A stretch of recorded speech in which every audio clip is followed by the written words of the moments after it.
Out there still? Okay.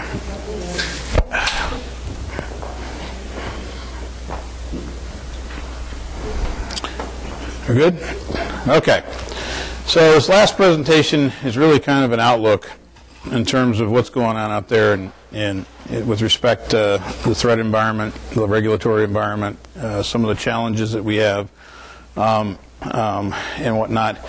And then what I thought I'd do when we're done with this one is I'll just kind of come back down and talk about the things that I think that you folks ought to be focusing on that really are probably present the biggest challenges and the biggest risks to your program from either a security or a regulatory perspective, and let y'all ask questions. Does that sound fair? All right. So this is a slide that I actually stole from. Do I want one of your cards? No. I know where to find you. From a co-presenter, a guy named David Finn. David was the CIO at Children's Hospital in Houston. He left there to become one of the senior execs at Symantec, who is a security vendor, to provide advice to that company with respect to their products in healthcare. David and I are good friends and have presented together several times. But I thought this was a good reminder, and I use it especially when I'm talking to technical audiences, right? The technology guys that work back there in the data center and whatnot. Because a lot of times the security guys or the privacy guys, you know, they think that the world exists for us, right? And it doesn't. We're support, right? The hospital doesn't exist for privacy and security. It exists to take care of people.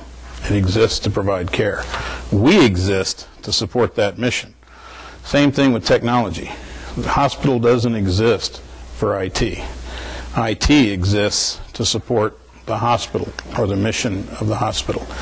And the whole concept of privacy and security and confidence and trust, etc., is predicated on that relationship that we create between us and the patient, us and the physician and the patient, etc. And if we don't do a good job, we know for a fact that people will withhold information. In fact, when they've done several privacy surveys in the last couple of years, and when they asked patients, do you trust your primary care physician, more than 92% of them said yes. When I'm talking one-on-one with my doc, I trust that individual, and I feel comfortable sharing things with them that I would probably not share with anybody else other than my spouse. Now, of course, that's my generation. If you talk to the younger generation, they share it with everybody on Facebook, so it's a different story. We won't go there for now, okay? But that exists. When you ask them, though, do you trust your government? That number drops to less than 15%. They don't trust the government any further than they can throw it. And they don't trust the information that they give the government, that it's not being used for something other than what it was intended. When you ask them, do they trust the organizations like hospitals, what do you think the percentage is? 20. Not much better than government. Okay? Now, one of the things that they attribute that to is that generally the consumer doesn't trust organizations, period. They just really don't trust that organizations are going to protect their information. And there's a lot of reason for that. I mean, we get a lot of press, right? And you look at what gets reported in healthcare now with respect to breaches and whatnot. If you were the average consumer and you knew that there were more than 15 major breaches reported a month and more than 80,000 since 2009, how much confidence would you have that they're protecting your data? Okay? It's not hard to figure that out. So that's really what it is at its very basic level, is developing that trust. Now, where this is going to become important, and it's already beginning to show its ugly head, is when we start talking about things like HIE, and we start talking about patient engagement, and patients not wanting to put their information in, or not trusting the system, or organizations not wanting to connect to the HIE because they don't trust the other organizations that are part of the HIE. And we have that, and we see it constantly across the country. We've got to figure out how to fix that. And the way to fix that, quite frankly, is to eventually establish a standard that everybody has to adhere to. And that's really where the Office for the National Coordinator is headed with its standards and interoperability committee. It's coming up with those same standards that other industries have come up with previously that say, if you are going to share information in this industry, you have to do things at a certain standard. And if you do those, then you can connect to the HIE. You can connect and you can share data, etc. That, in and of itself, is going to create quite a bit of change in our environment. When you look at the environment, I started working in healthcare in 2000. How many folks have been here at least in healthcare since 2000? Okay? And when you think back to 2000, and you think of the amount of information in your organization that was digitized. First of all, how many people had an EHR in 2000? Okay? How many people still had your medical records in those really nice looking folders with all the different colored tape? And the little old lady guarding the door, right? The Praetorian Guard. Okay? That's where it was in 2000. And what was the real risk to that information in 2000? Fire, right? Or Bubba driving up in a pickup truck and hauling off those records. But other than that, you weren't going to get those records any other way, right? Today, how many of you have an EHR? How many of you still have the majority of your records in hard copy? Only a few, okay? Most of our data today is digitized, even with our smallest organizations, and that is increasing every day. In 2000, how many of you had more than a handful of network connections outside your four walls? How many of you don't have scores of connections outside your four walls today? Okay? It's the environment we're in is totally different. So when you look at what's happened in the threat world, you know, they used to ask Jesse James why he went to banks. Why did he go to banks? It's where the money was, right? Guess who has the most valuable commodity today in data? Healthcare.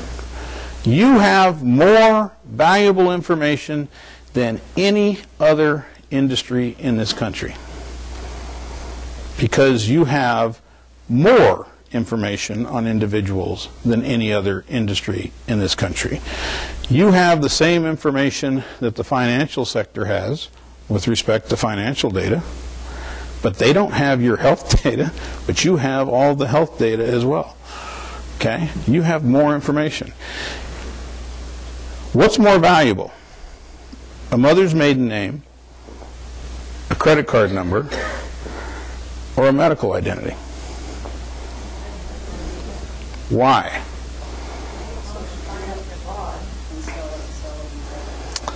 It never goes. It's like the Energizer Bunny, right? It just keeps on going.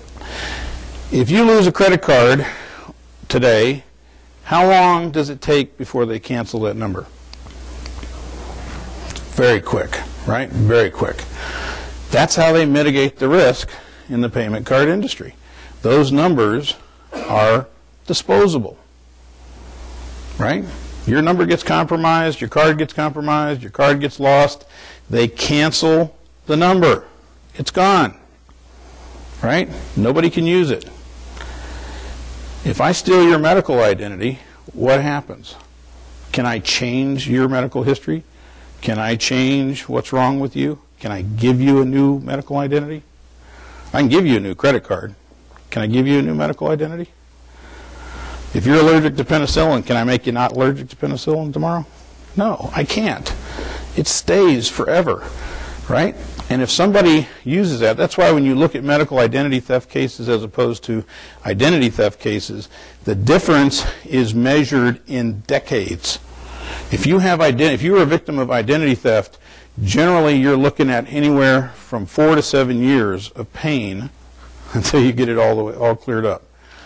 If you have medical identity theft, you're looking at anywhere from 20 to 30 years in terms of impact.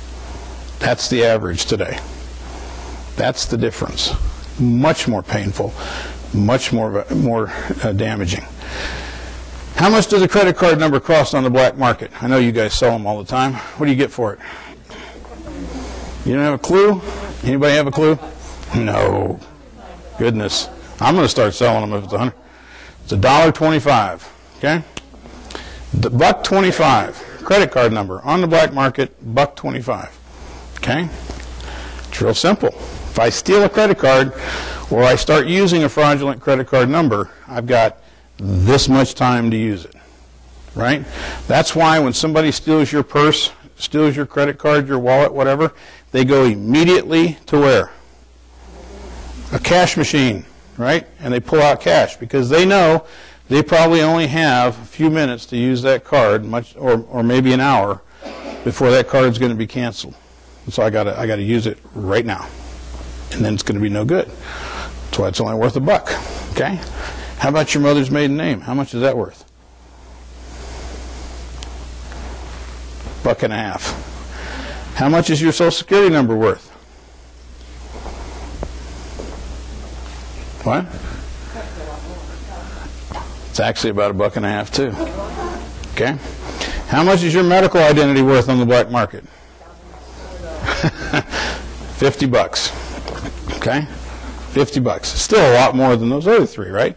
So if you are a cyber criminal, right, and you're like Jesse James, and you're going to wherever the data is, okay, healthcare has more data for me to grab than any other industry out there today, and it has all of the information that I want that's valuable to take, because it has not only the financial stuff, but it has the medical identity stuff as well.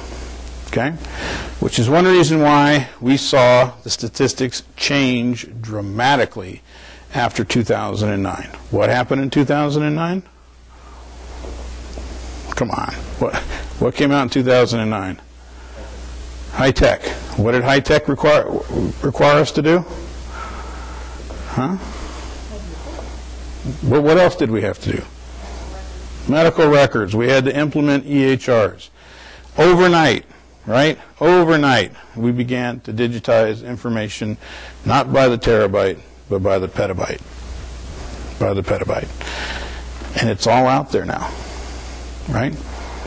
But we didn't necessarily improve security at the same time that we started digitizing all this stuff, okay?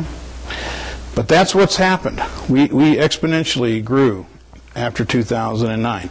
In 2008, healthcare was ranked by the national threat centers that monitor this stuff. Healthcare was ranked 15th of all of industries in terms of attacks. In 2009, it was ranked somewhere around 10th or 11th. In 2010, it went to first place. Went to number 1 with a rocket, right? And it's stayed there ever since. Healthcare today is the most attacked industry in America with respect to cyber attacks, believe it or not. Something you probably didn't know or didn't think about, right? And most of it is indiscriminate, okay? What does that mean? Is that we have more risks to our data. Insider abuse, though, and misuse continues to be our biggest issue. Over 70% of the data that we lose is perpetrated by who? Right. We've met the enemy, and it is us, right? We know them. right? We keep doing it to ourselves. But we're also seeing emerging trends in how we manage and deliver IT services that are also creating challenges. Cloud services. How many folks have moved stuff to the cloud? How many folks have had a cloud outage yet? Wait for that one to happen, okay? We've got a lot of hospitals that have begun to move data to the cloud. They've begun to move archives to the cloud. They've begun to move applications to the cloud. And when their cloud vendor goes down, they go down, right? Big issue right now that we have to be careful about. Bring your own device. How many folks are dealing with that one? Okay? And it's lots of fun, isn't it? Trying to figure out how to manage all those devices. And the devices just keep coming, don't they? Because the vendors create them and they give them to the docs and the docs bring them through the door, right? And they keep coming. How many docs are texting today? I say all of them. If you look at the statistics, it's 97% report that they text, right? How many people think that you're going to tell them not to text? Anybody crazy enough to try that one? You know, and I hear that all the time. People say, well, we're going to write a policy that says you can't text. And I'm like, good luck with that. Tell me how that works out for you. Okay? It is a workflow issue, right? It is a workflow issue, and it's actually a good thing, right? I mean, there are countless examples of where texting has sped service up to patients incredibly. I was in one hospital a couple of weeks ago where the chief operating officer and I were talking, and he said, you know, he said, as much as I worry about this, and they were actually piloting a product called Cortext, which is actually a secure texting capability that works quite well. He said, as much as I worry about this, he said, I have so many examples of where it has improved our ability to take care of our patients and to speed that process up, that there's no way in hell I'm going to tell those physicians that they can't do it. He goes, classic example is we had a patient present 2 days ago with a serious heart issue. The physician that was taking care of that patient needed help. He sent a text to the guy he needed, the specialist he needed, who just happened to be out of the country. Guy got his text, though, within minutes. Texted him right back and said, look, I'm out of the country. I can't help you with this right now, but talk to so-and-so. He texted so-and-so. In less than 5 minutes, so-and-so was video conferencing with him, and they took care of the patient. You couldn't do that with anything else. You just couldn't do it. Now, there's a couple of problems with texting, right, with respect to the federal government. The first one is you cannot prescribe medicine via texting, and you cannot order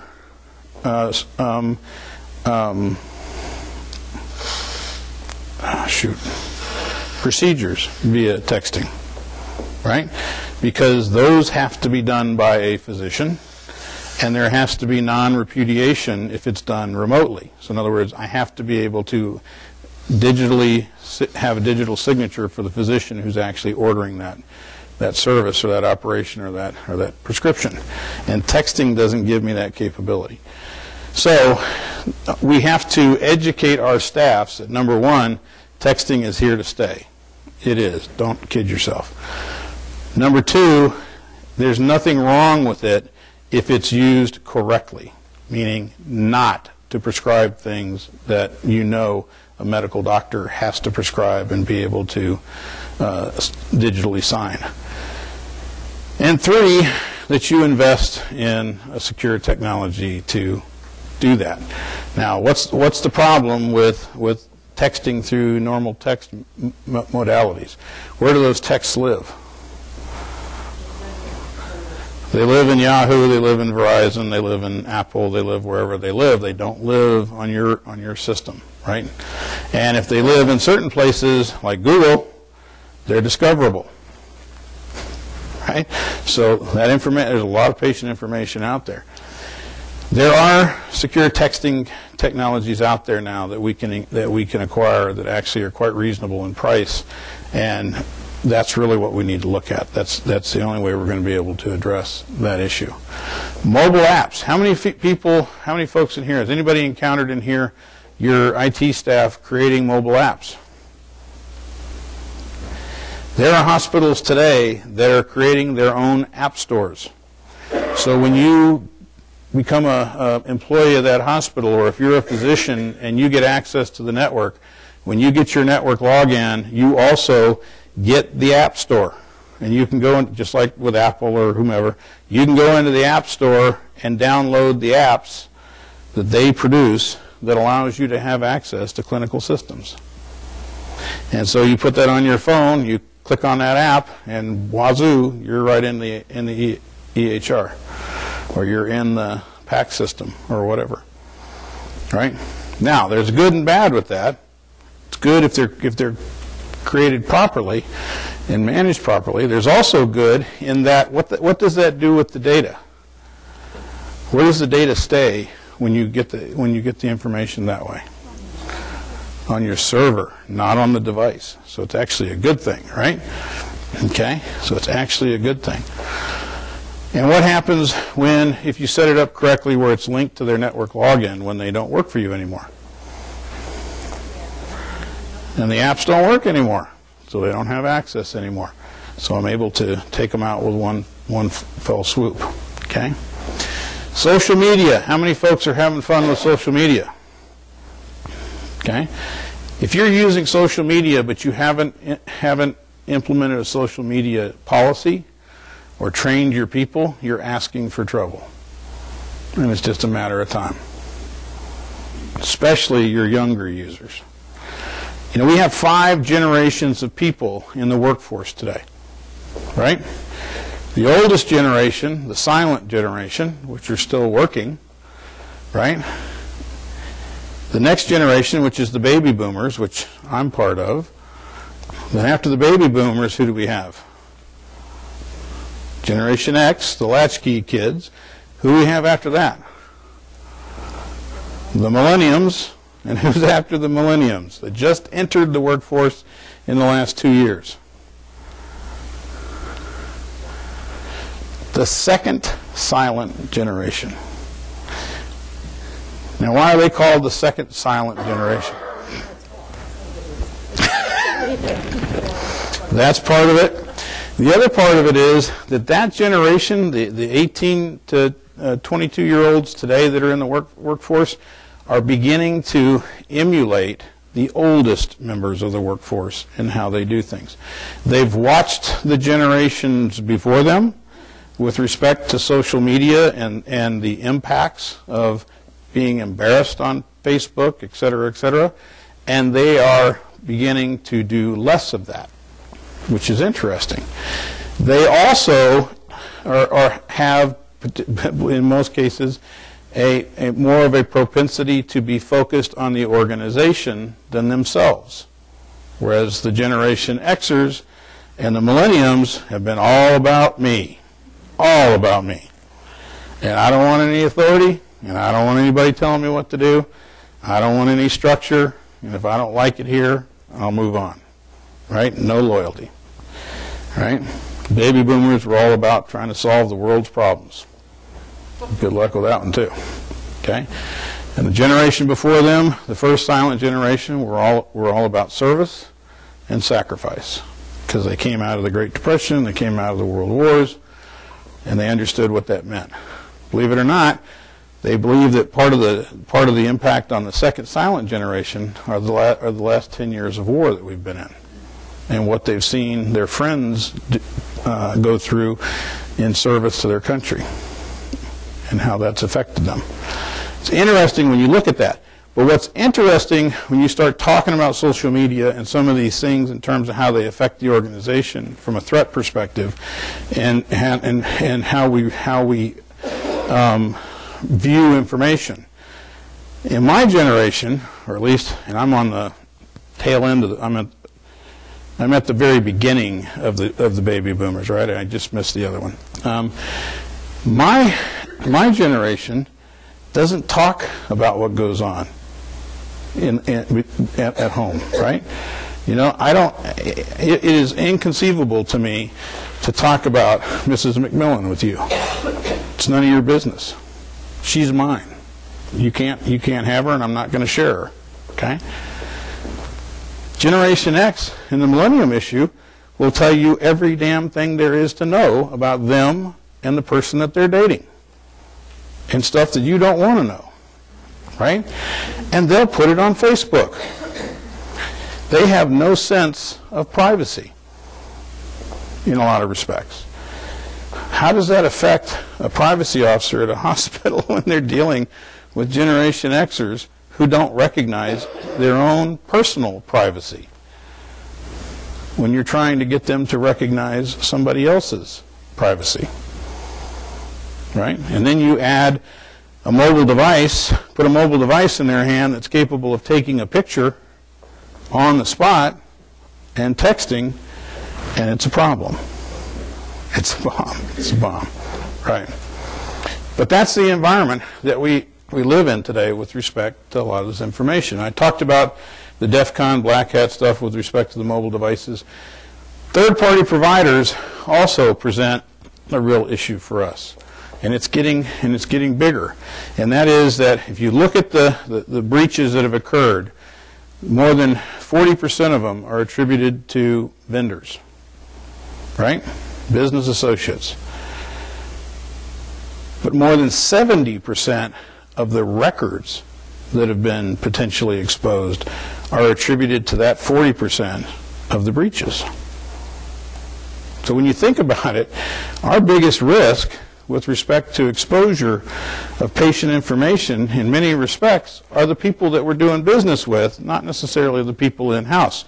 Not that we don't need to worry about that, but we don't spend near enough time worrying about business associates. In fact, we spend very little time doing that. We give them a business associate agreement in many cases, and we think we're done. That's why the Accretive case happened. Accretive was an organization that was working for hospitals up in the Minnesota region, and its job was to go after patients who had not paid their bill. Basically, it was a collector, right? And so they would get information from the hospitals with respect to these delinquent accounts, and that was their job, was to go try to collect the money. Over the years, they amassed an enormous amount of patient information because nobody ever paid attention to what happened to the data that they were being given or what they were doing with it. And they created an enormous data warehouse. And somebody came along and said, you know, we got all this information. If we start analyzing it and slicing and dicing it and turning it into reports, we can sell it back to those hospitals that gave it to us. And that's what they started doing. But the problem was they never had consent or authorization to do that. Now, the state attorney general for Minnesota decided she didn't like that. She thought it was a consumer protection issue, and so she filed 2 consumer protection lawsuits against them, but she could never bring them to court. She could never get enough information or evidence to get probable cause and to bring them into court. And then they did her a favor. They lost a laptop that wasn't encrypted. And Murphy, being the wonderful little you-know-what that he is, was watching this all going on and decided that he would help the state attorney general out, and he let this be one of those laptops that we actually recovered. So the police found it. And what happened to that laptop when the police found it? What was it then? Evidence. And who gets to look at evidence? Law enforcement. And who does law enforcement work for in the state? State Attorney General.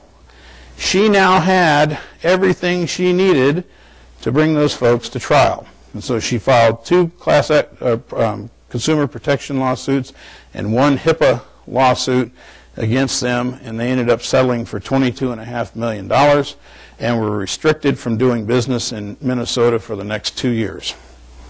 That was just the beginning of their problem, because as soon as that case closed, a number of other health systems that had been doing business with them over the years began to say, well, what were they doing with our data too? And started requesting information with respect to that.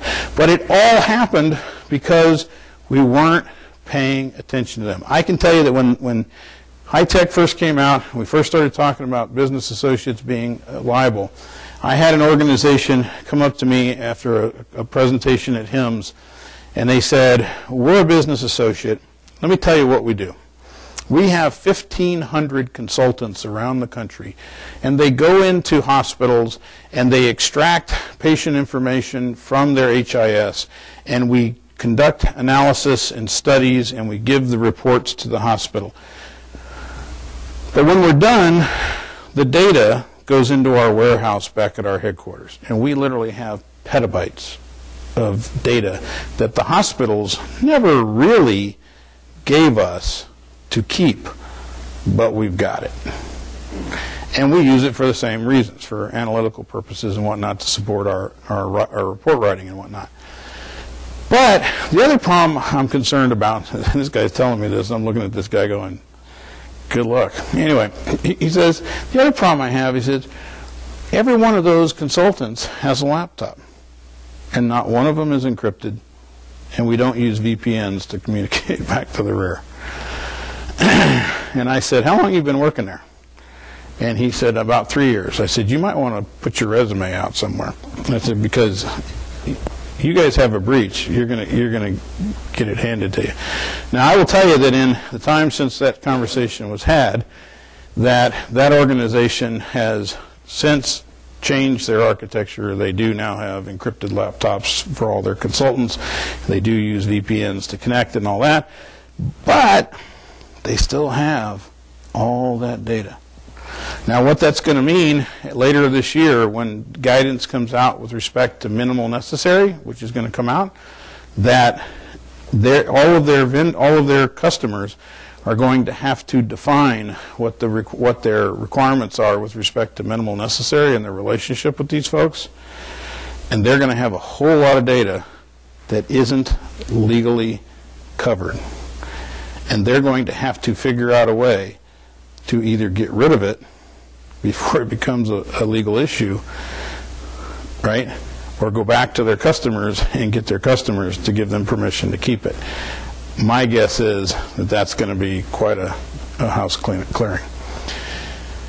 Observations from OCR's audits. Policies and procedures in general are lacking completeness, compliance, currency, and consistency.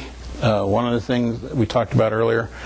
Priority of HIPAA compliance programs is an issue. When you look at OCR's comment, their final comment in their presentation that they made was that they believe that HIPAA compliance is not a priority for the industry. That is a pretty serious statement for them to make, and one that I asked them if that was going to end up in their report to Congress, because I think that would get a lot of attention. Small providers have the biggest challenges. We know that. We've talked about that. We've talked about the RECs. You had a question?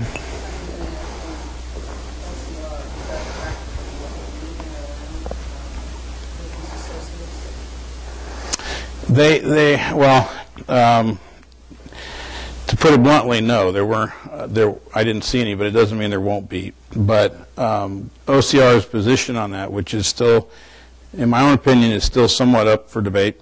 They took the approach that healthcare needs to take a life cycle approach to managing vendors, meaning when you define the requirements for a new contract, you define the security requirements and minimal necessary, that you have you cover those requirements in the contracting process, that you have mechanisms to manage that relationship while you're working with them, and mechanisms at the end to address the data or the access when the contract terminates.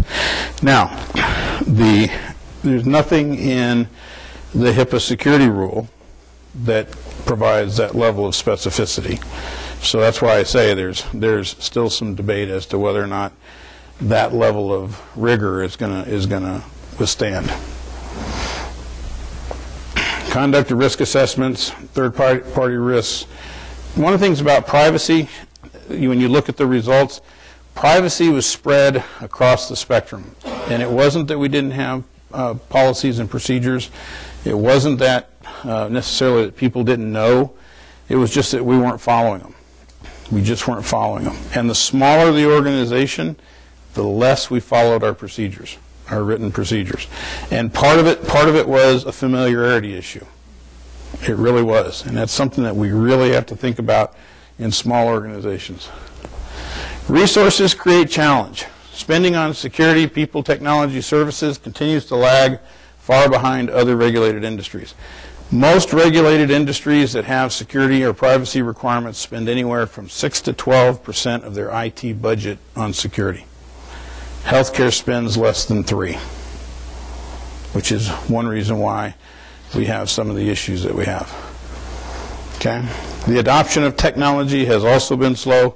Nearly 70% reported allocating less than 3% of their IT budget. Interestingly enough, how much do the healthcare entities who've had a major breach and some settlement action spend on security? What do you think they spend? Between 7 and 12%. Between 7 and 12%. Regulations create challenge. High tech has introduced multiple changes. Omnibus is going to create some issues. Accounting for disclosure. If you think Omnibus is fun, wait for accounting for disclosure. You know, they have not given up on their idea that organizations should be able to provide an electronic copy or an electronic access list of who's had access to a record in an accounting for disclosure request. A lot of hospitals are still arguing that that's not possible. And for some of our systems, that is absolutely true. But since they have now narrowed it down to the designated record set, there are fewer systems that are involved. So the real issue is, do the vendors that produce those systems also produce the capability to provide that list? The EHR and EMR vendor does. They have to as part of their certification. But all those other systems may not. What's interesting about accounting for disclosure, though, is that they are trying to make it somewhat easier on us. And what I mean by that is, under the old accounting for disclosure rule, we had to account for back 6 years, right? Under the new one, we're only planning on going back 3 years. So that's less data that we have to retain, okay, from an accounting for disclosure perspective. The other thing, too, is that under the old rule, if I walked in and asked for a copy of my record or who's had access to my record, you had an obligation to give me a full accounting of disclosure. Under the new rule, you have the latitude to sit down with the person who is requesting the disclosure and ask them, what exactly do you want to see? Because what they found when they asked patients that question was that 95% of them only wanted to know if she saw my record, if my ex-wife saw my record, if my mother-in-law saw my record, if, you know, a person saw my record, not did everybody see my record. And they didn't care if the pharmacy tech saw their record or the nurse saw their record. What they really wanted to know was somebody in particular saw their record. So what they've done under the new rule is they've said you can have that conversation with them. And if they say, I only want to know if Joe saw my record, that's all you have to give them. So it's much easier. So in some respects, the new accounting for disclosure requirement is actually a lot better than the old one. Meaningful use requirements continue to roll out. You've all seen meaningful use stage 2. We're going to have to get an upgrade to all of our EHRs to meet that, right? We're going to have to increase what we do on the risk analysis side of it in terms of documenting the privacy stuff, the encryption stuff. What's interesting with stage 2, healthcare actually did something very unique. In the security world, the default setting for security is always off, meaning every system, when you pull it out of the box, there is no security. You have to turn it on and configure it. For meaningful use stage 2, for things like automatic log off, auditing, etc., the default setting is on. So the vendor now has to deliver an EHR or an EMR that has that functionality turned on. We have to turn it off, meaning we have to decide to be non-compliant. which is kind of an interesting thing. We introduced GINA into Omnibus. We're now going to introduce SAMHSA, CLIA, and the Common Rule as well to HIPAA. I think the Common Rule is probably one that we're going to have the most trouble with. I think SAMHSA and CLIA will be pretty simple and straightforward. But what they're really doing is they're really saying we're going to have one privacy standard, one security standard for health information no matter where it comes from. And it's going to be standard. We have state laws that are continuing to grow, the federal laws that are out there that are growing. And we're going to see considerable changes, I believe, as a result of the audit processes. We talked about that earlier. Let's talk about how many folks are familiar with all the changes in meaningful use stage 2. Got one back there. All right, so we got to perform or update that risk analysis and address the deficiencies.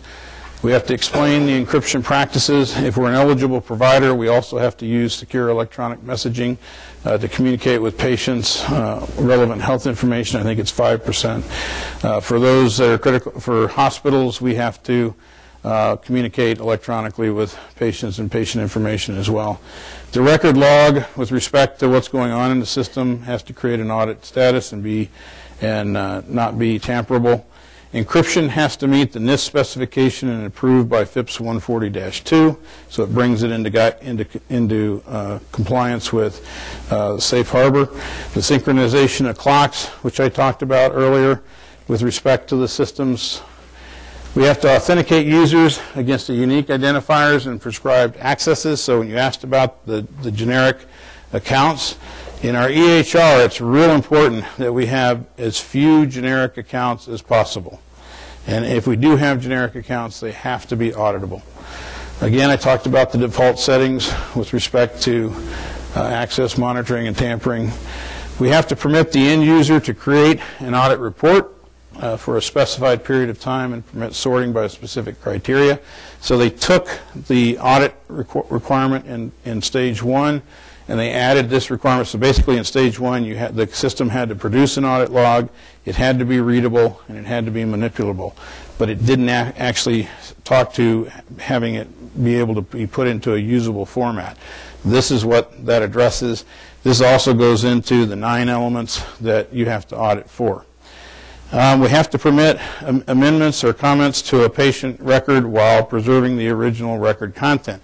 This was actually a requirement that came from the physician community, because as we get into this patient engagement era and we start letting patients touch their record, right, and make changes to it, the concern was that a patient would make a change to their record to the worse, not to the better, right, that they would put something in there that could put them in harm.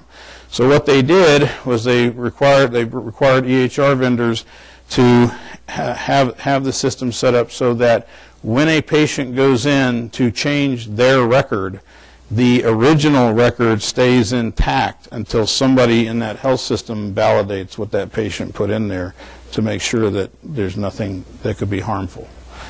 It's just a safety measure. The default on automatic log-off, we talked about that. Permit access to patient information in times of emergency. The difference here, under stage 1, you had to have an emergency access procedure.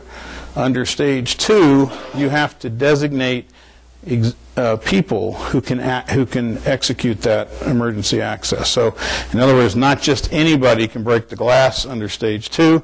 You have to designate particular people who have the authority to do that. We have to ensure the integrity of patient information within the EHR and information exchanged by creating a message digest, like we do in a lot of other systems. And last but not least, the accounting for disclosure requirement is still optional because they're waiting on the accounting for disclosure rule. The common rule. How many folks in here are involved at all with research?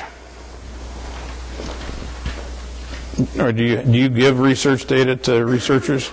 Yeah, and you do it under IRB agreements? Okay. So the common rule, which applies to research data, like I said earlier, we've had a number of breaches that have occurred in academic medical settings and in other research organizations where they have received de-identified data under an IRB and then re-identified it after they had it, which is fairly simple to do in a lot of cases. And then they would have a breach, and we would have fully identifiable information out there that was breached.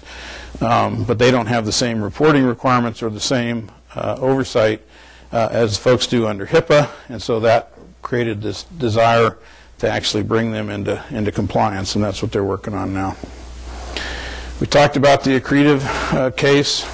Really interesting about this is the requirements that will come out of that act if it actually goes anywhere. Because of the accretive case and how that happened, Franken got involved. Senator Al Franken, you all know him from Saturday Night Live, right? Yeah, he's actually quite a privacy advocate, and he runs one of the committees there in the Congress, and they're pretty active in this area. When he's from Minnesota too, so that kind of got his attention as well. So he held several hearings on the accretive case, and after he had interviewed all the folks at the hospitals there in Minnesota and the folks from accretive, et cetera, and the state attorney general, he then interviewed HHS, OCR, and DOJ. And the reason he did that was because when he interviewed the people on the ground in Minnesota, what he kept hearing was that it's taking them forever to get these rules out. We keep waiting to hear what high tech is, what these rules are going to look like. Business associates are still not responsible for their actions, yada, yada, yada. So he basically called those folks in to interview them as well in hearings, and essentially heard the same thing from HHS. We're behind the power curve with getting the rules out. We know it. We're working on it. It's political, etc. And he basically said, well, that's not acceptable. And then he said, how many breaches have we had? So they had to bring the breach numbers up there and show them to the committee. And the committee looked at them, and at that point, I think we were right under 500 major breaches, and we were right at 70-something thousand smaller breaches. And the committee said, well, how many of these have resulted in any kind of a fine? And at that time, there had only been 7 fines issued. And the committee said, are you kidding me? You're going to tell me that we've had 500 major breaches and only 7 people have been fined? That makes no sense. And they said, well, we've only closed a fraction of those. And they said, well, why haven't you closed them? Well, because we haven't had time to do that. We've been handling 10,000 complaints also a year, and et cetera, et cetera. So they then brought DOJ in because 509 cases have been referred to DOJ for criminal prosecution since 2009. How many of those cases do you think DOJ has actually opened? 0. 0. Congress didn't like that answer either. The committee didn't like that. They said, you got to be kidding me. So what they did was they said, you know what, we'll just write a piece of legislation and we'll see if it sticks and see if we can make things a little bit tougher for you folks. So the first thing they did was they said, we're going to require healthcare providers to encrypt portable devices that store health information, implement data protection standards to protect against information risk. So what they basically said was, we're going to change the addressable nature of encryption in the security rule to required. If you have PHI on a device, it has to be encrypted. The second thing they did was they said business associates should be restricted to use protected health information to the purposes expressly contracted and documented, meaning minimal, and they told HHS, get the guidance on minimal necessary out so that covered entities know that they have to define minimal necessary for every single contract. So that when there's a breach and we go in and investigate, we can look at the data that the business associate has and determine whether they have a legal right to have it. And if they don't, they're in trouble. That's what they wanted to do. So that's where that's heading. And then they said, we want to improve congressional oversight because you guys are really not doing your job. So now, every time there's a breach is notified, you have to notify the Congress. Can you imagine that? And last but not least, they threw in this one, which had nothing to do with the accretive case or anything else in that matter. And it said, to ensure patient safety, require vendors and users of HIT to report any adverse effects as a result of acquiring or using HIT. So that means any time there's an incident in your hospital that affects patient safety and HIT is involved, you have to report to Congress. Can you imagine the reporting requirements? So when you look at enforcement overall today, which also is creating challenges for us, there are more than 10,000 complaints a year from privacy and security that OCR is handling. They close 80% of those without finding, meaning there's no basis for the complaint. 20% of those they close with action, and 80% of those result in some corrective action for the covered entity. So of the remaining 2,000, 1,800 of them or so, or 1,600 of them, excuse me, or so, end up in some corrective action. So when you think about that, and you think of the number of healthcare organizations that are out there, that's a lot. The number of breaches per month is now hovering somewhere around 15 a month when you're looking at 500 records or more. And they have to investigate every single one of those. And they're also investigating the smaller ones now. And then they have their random audit program, 115 the first year. That probably is about where they're going to be going forward. So there's lots of opportunities. So when you think about it, and you think, you know, people ask me all the time, well, when do I have the greatest chance of seeing an auditor, right? Well, it isn't from the audits. It isn't from the audits. When you realize there's 3.5 million of you, and they're only going to do a little over 100 of those a year, you can do the math, right? That's a pretty low probability. Where you really have a chance of seeing them is on the complaint side and the breach side, right? That's where we really have the biggest chance. Meaningful use attestation enforcement is the responsibility of HHS or of CMS. Those audits are now ongoing. Has anybody in here gone through one? No? So those audits initially we thought were going to be pretty weak. In other words, we thought they were going to be a letter from this Figliozzi company. You did go through one? When did you go through it?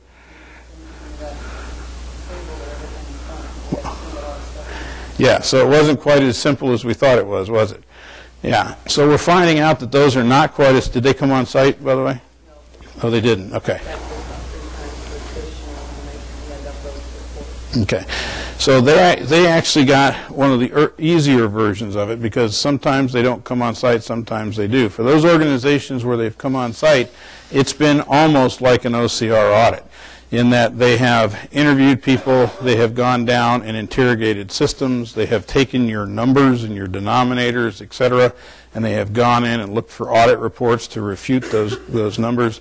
They have looked for your risk analysis and the dates on your risk analysis in terms of when it was completed, and they have looked at whether or not you've done your remediation. So it's just another audit that is out there that we have to pay attention to. In addition to that, one that's not up here that started just before the holidays last year, I got a call from OCR just before Christmas last year that Region 6, which is a southern OCR region, had decided that they were going to start regional audits. Not just headquarters audits, but now we're going to have regional audits. And the lady that's the OIG of Region 6 decided that she was concerned that they were seeing too many incidents at their hospitals involving USB drives. So she decided to do audits involving USB port security and USB drives. And that's what she did.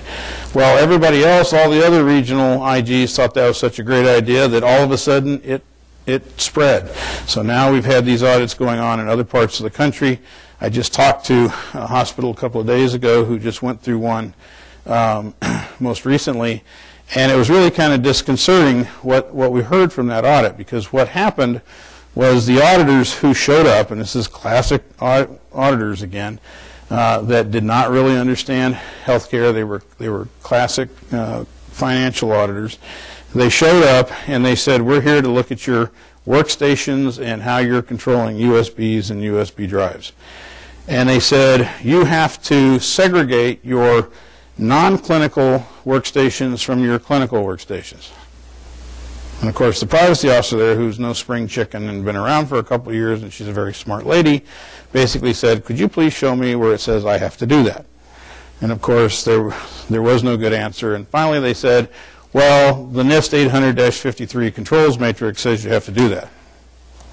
Oh, so now we're going to follow 853, right? So again, so then she said, okay, well, even if we buy into the idea that we have to do that, what's the issue? Well, for your non-clinical workstations, not only do you have to segregate those, but you have to configure them so that you turn off the USB ports. You disable the USB drive. And she said, again, show me where it is I have to do that, and tell me why I have to do that. And they said, well, it's real simple. You have to do that because, not because, we thought, and of course originally when they said it, we thought it was because they were worried about data, right? Somebody sticking in a USB drive and walking off with a bunch of data. No, that wasn't it. The concern was that hackers could come in and put a USB into the USB drive for their computer and release malware into the computer that would infect the network and grab the patient information and then electronically send it off-site. Now, I will tell you that that is absolutely possible. It is. It is absolutely possible. It's also possible that the Easter Bunny and Santa Claus and a lot of other folks are going to hit your hospital tomorrow too, okay?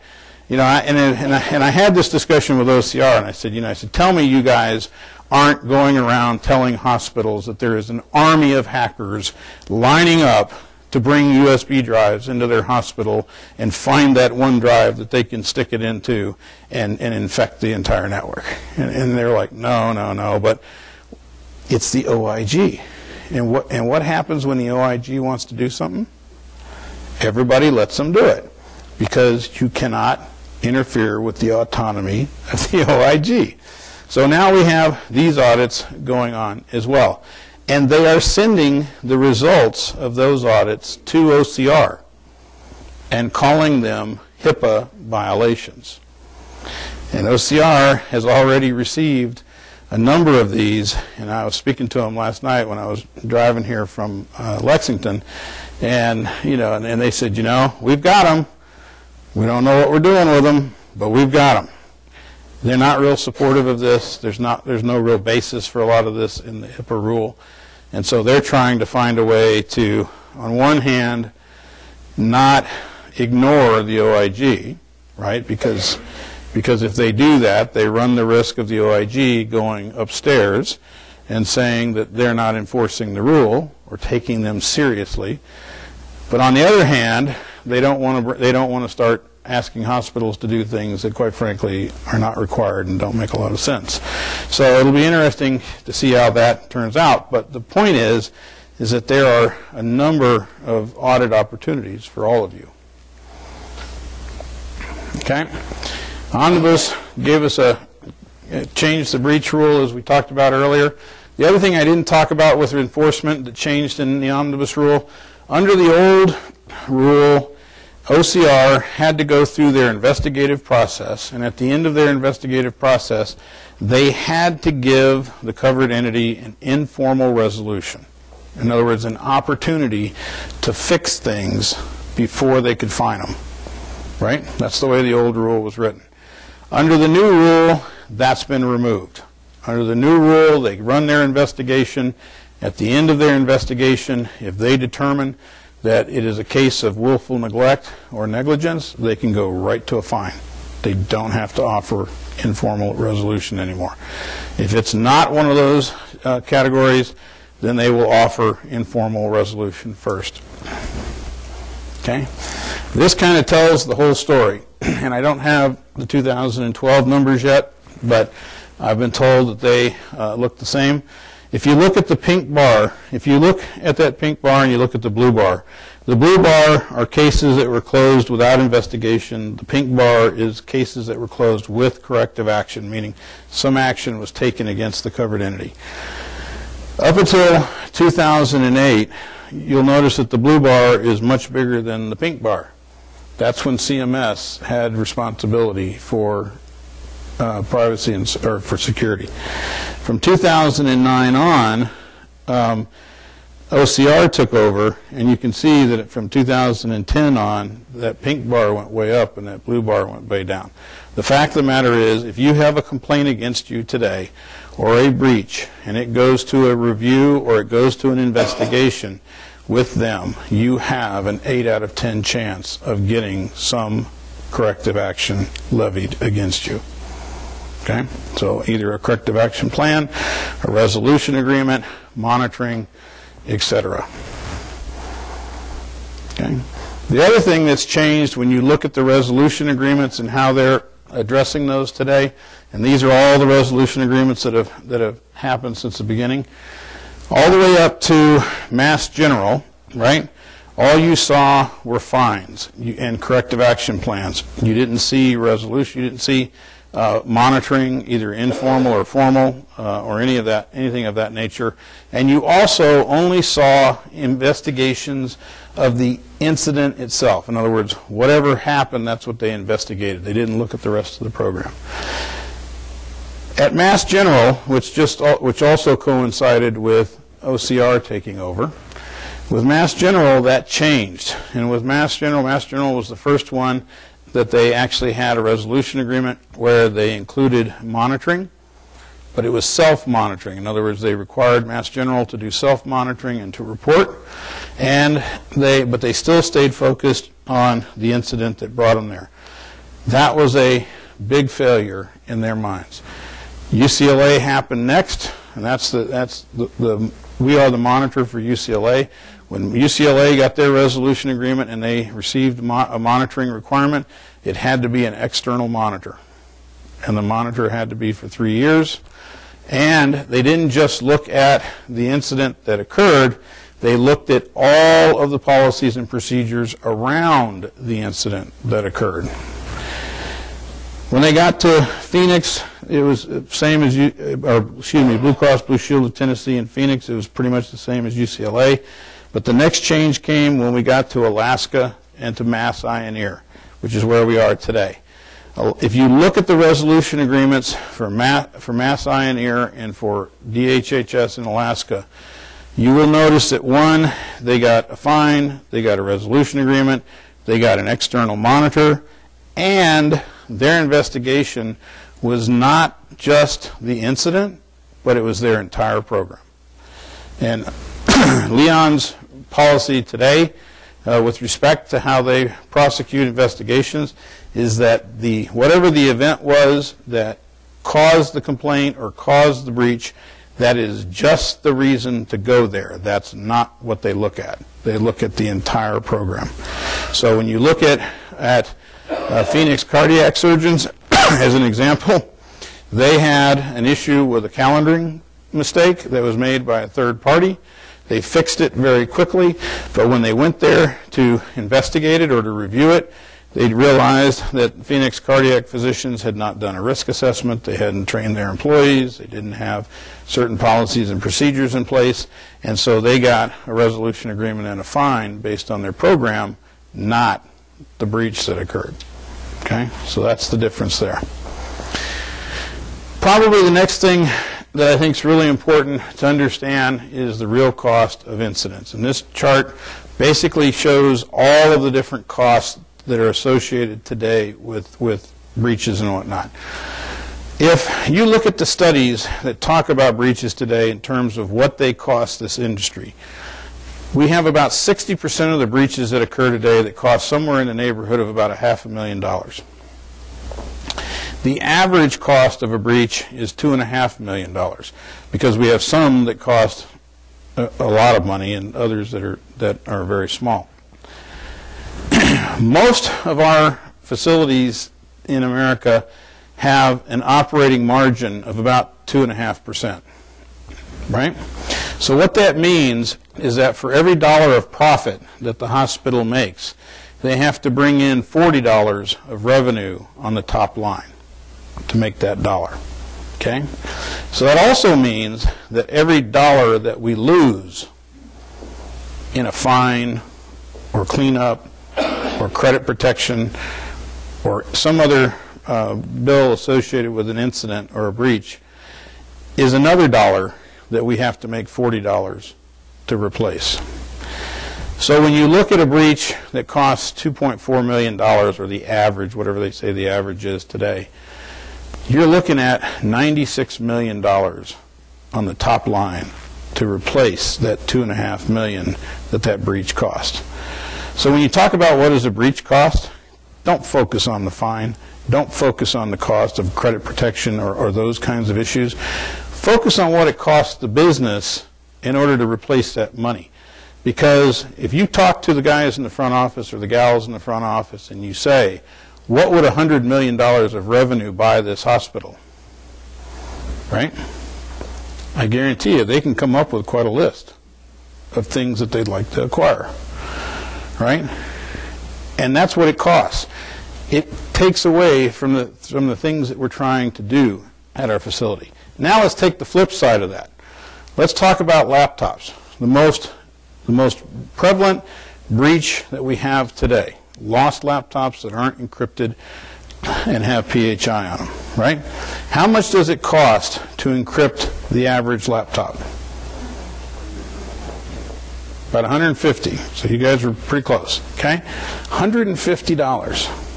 How much does it cost for an enterprise level solution if you're going to buy one of those solutions that allows you to encrypt all of your endpoints, your desktops, your laptops, etc.? About $250,000, you're right. Okay? Give or take, depending on the size of the organization, right?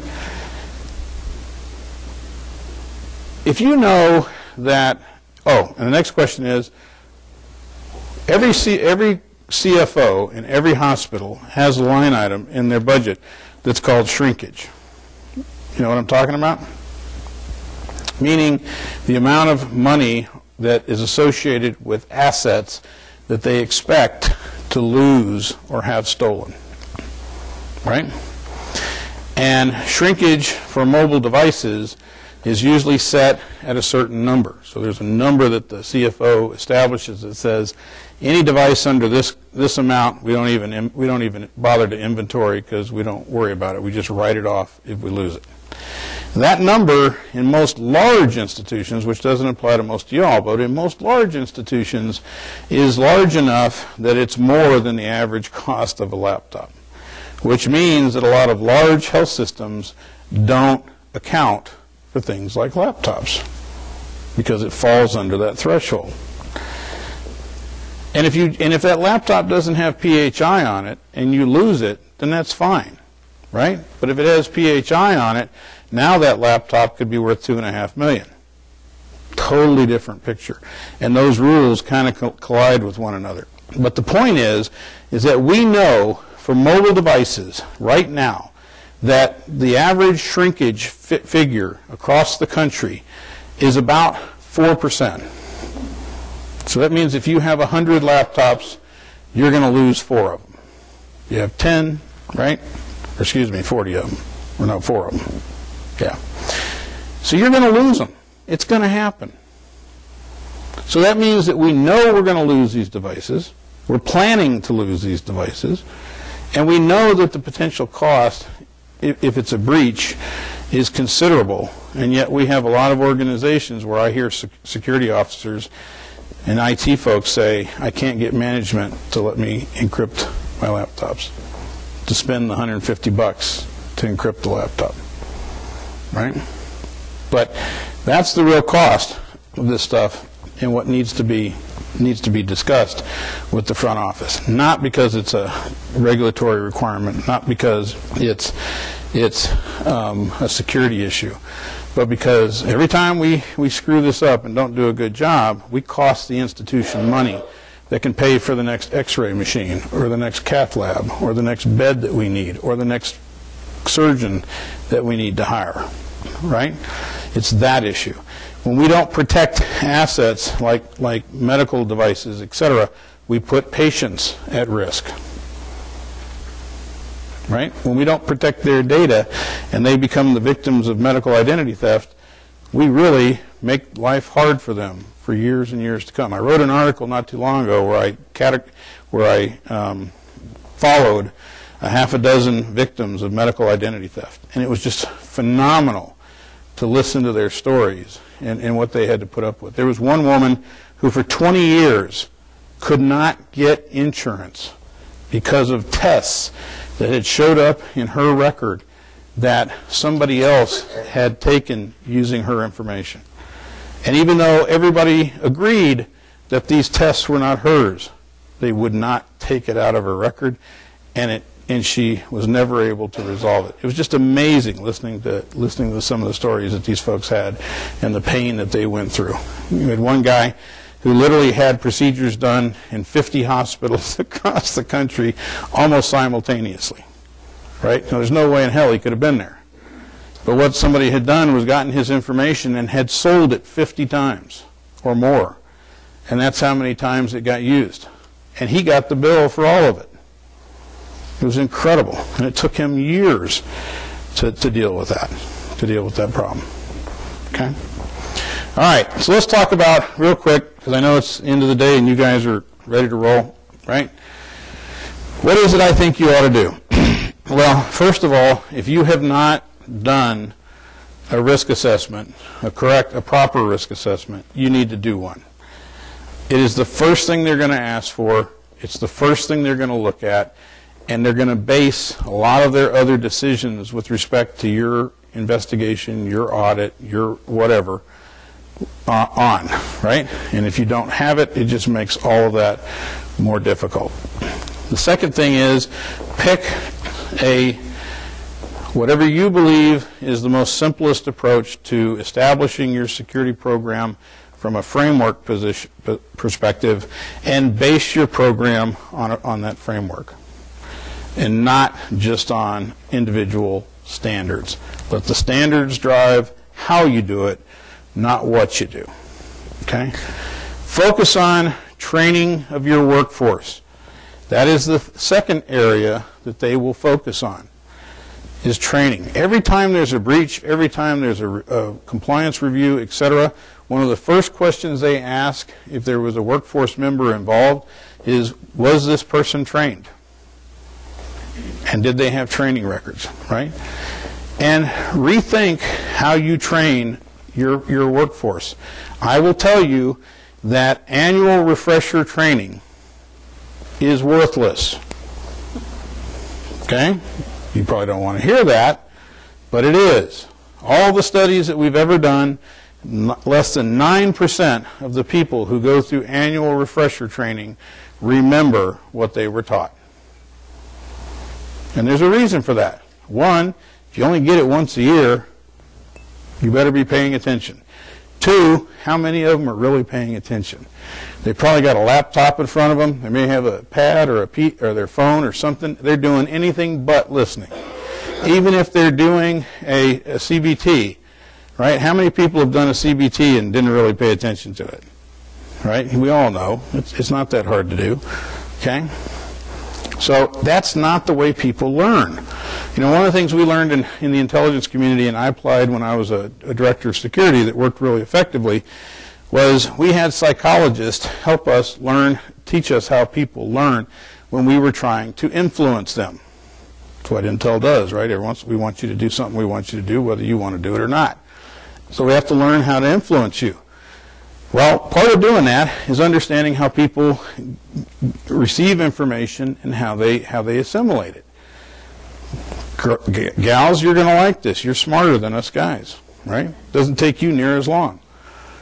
A woman typically will see something 50 times, and it becomes part of her brain housing group.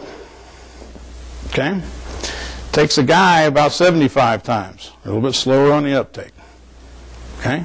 But the point is, both of us require seeing it multiple times before it sticks and becomes permanent in our memory. Unless, of course, you've got a photographic memory, which most of us do not, right? But that's the way we learn. We learn through rote.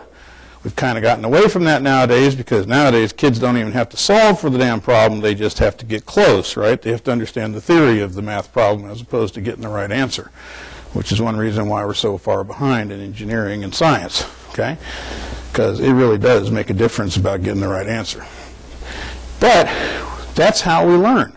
So one of the things I did was I got rid of standard training. I got rid of annual training. And I went to subliminal training, right? Makes it sound better anyway, right?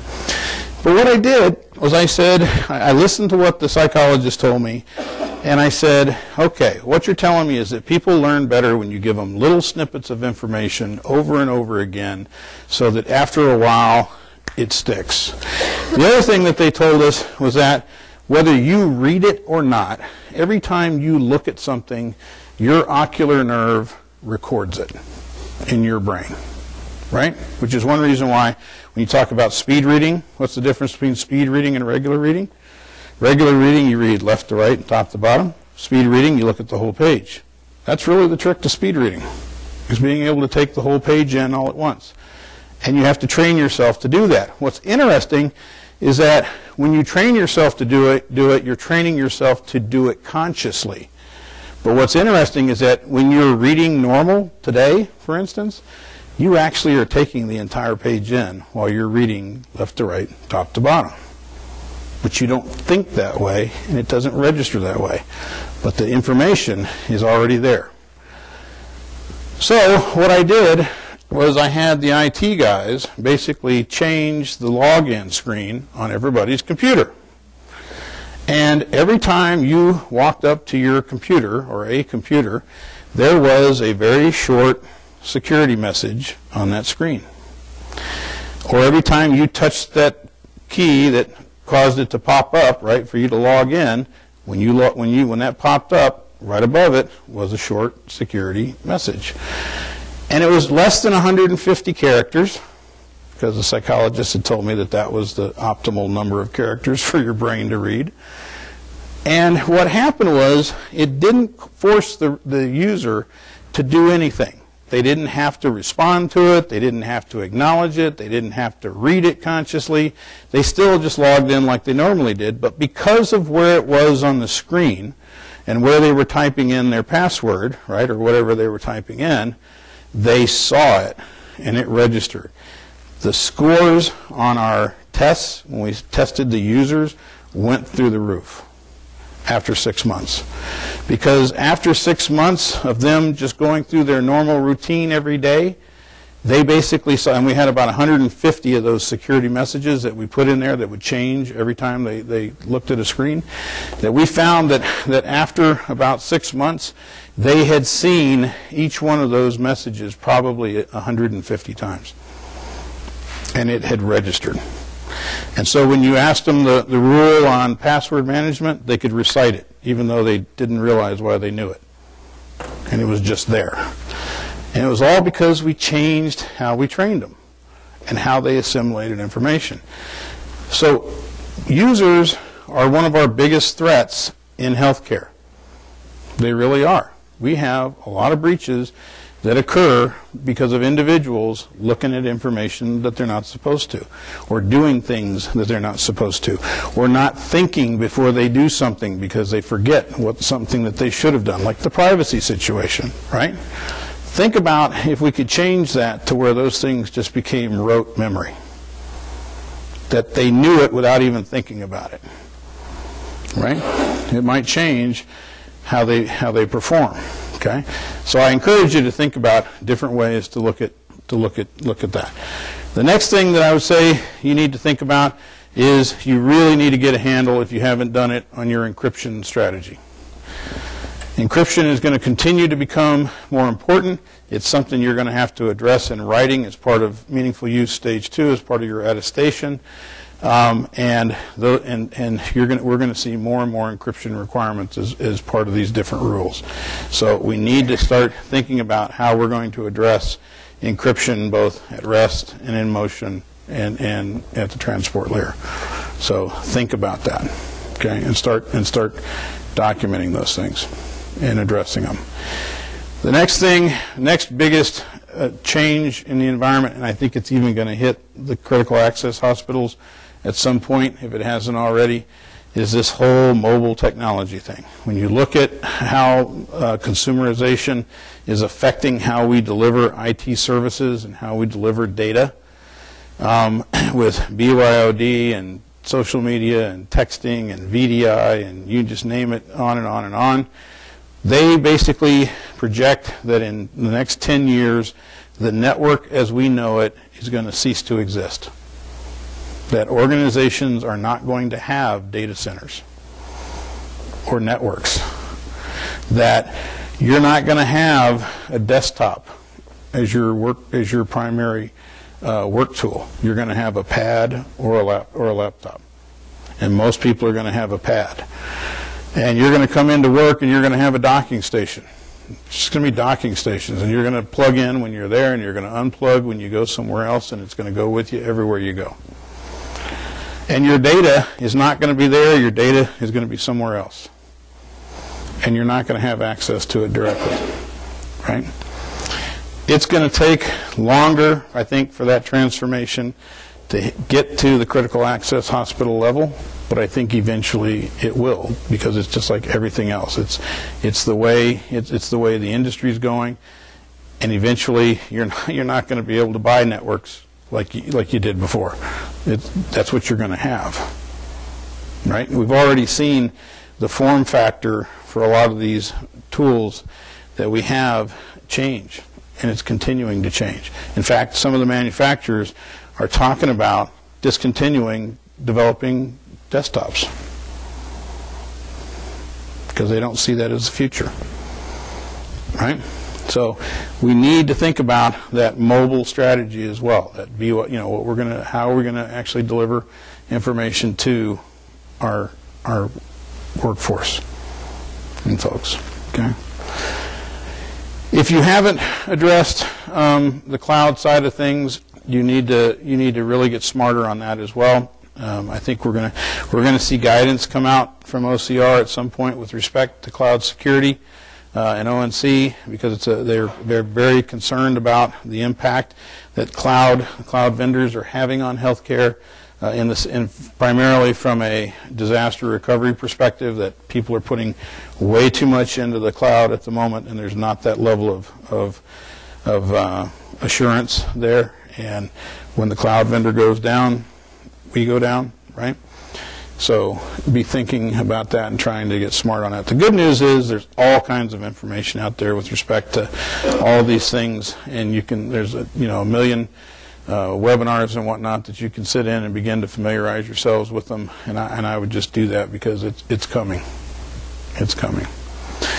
And last but not least, I would say learn how to use that protocol from an audit perspective. Take the protocol and break it down into smaller chunks, and enlist your internal audit organization as your ally, and have them run multiple small audits using the protocol. Because what the protocol does, if you use it the way it's designed, right, it will actually put the recipient of the audit through their paces with respect to what would happen to them in a real audit, right? And so you get both the measurement value of the audit, which for the audit folks they need, but you also get the readiness value from the organization's perspective in terms of people begin to get comfortable with that kind of interrogation and that kind of request.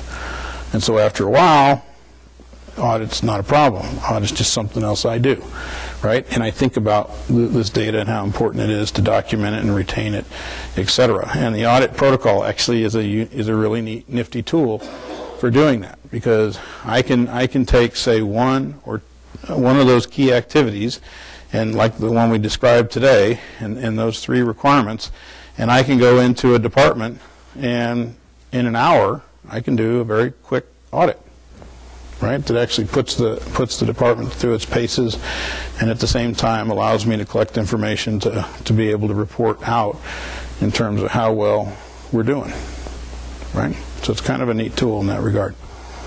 Okay, and that's all I got. You guys got any questions? I'll stay and answer them as long as you need me to.